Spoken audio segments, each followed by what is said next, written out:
My name is Jennifer, and this is why I don't want my miscarriage to stay secret. I thought my first ultrasound would go like this. My doctor would point out the baby, and I'd turn to my husband, Brendan. He'd tear up, and I'd whisper, "Can you believe it?" We'd finally see our burrito, one of our favorite foods and our nickname for our unnamed fetus. Instead, I saw a fuzzy gray screen. My obstetrician told me there was no evidence of life, just a gestational sac. She asked me to come back 2 weeks later. If there was growth, we were in business. If my uterus was still empty, I would miscarry.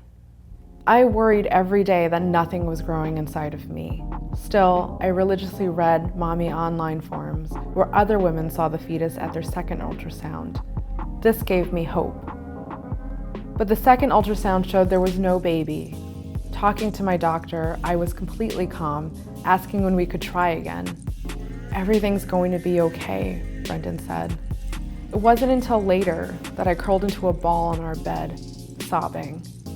My very first pregnancy became my very first miscarriage. The budding belly I had grown fond of, I now hated.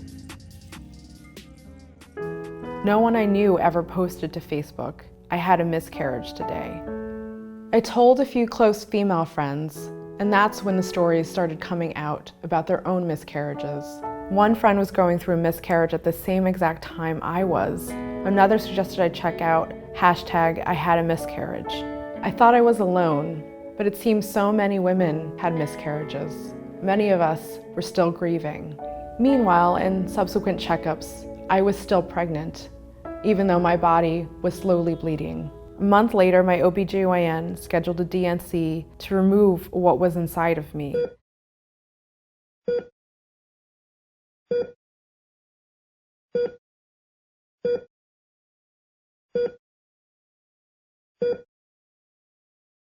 When I woke up in the recovery room, the head of OBGYN came in. He demonstrated with his hand how my uterus was inverted. When my doctor went in to dilate me, she accidentally punctured a small hole in the top of my uterus. They had to go in and stitch me up, leaving me with small scars on either side of my stomach.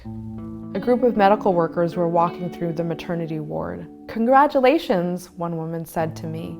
I shook my head. "No, there's no baby." She frowned, then left. At home, I spent 2 days in bed. I didn't cry. I just wanted to not exist anymore. After the surgery complication and an awful phone call with my doctor, I started a frantic search for a new obstetrician. Through a friend's recommendation, I saw a new doctor. She answered my dozens of questions. My new doctor made me feel comfortable, whereas my old doctor didn't seem to care and even dismissed my concerns. When the miscarriage finally happened, I welcomed the cramps and the tissue that finally came out. Now that the physical part was over, I could finally move on. I told more friends via email. The outpouring of support and love was tremendous.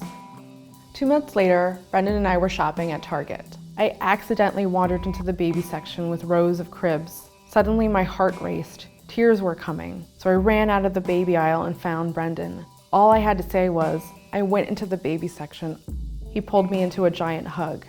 What I've learned is that there is no getting over it. The grief of my loss is part of me. It always will be. Now, instead of being ashamed to tell anyone on Facebook, I'm going to break the bad news barrier and say it. Last fall, I had a miscarriage.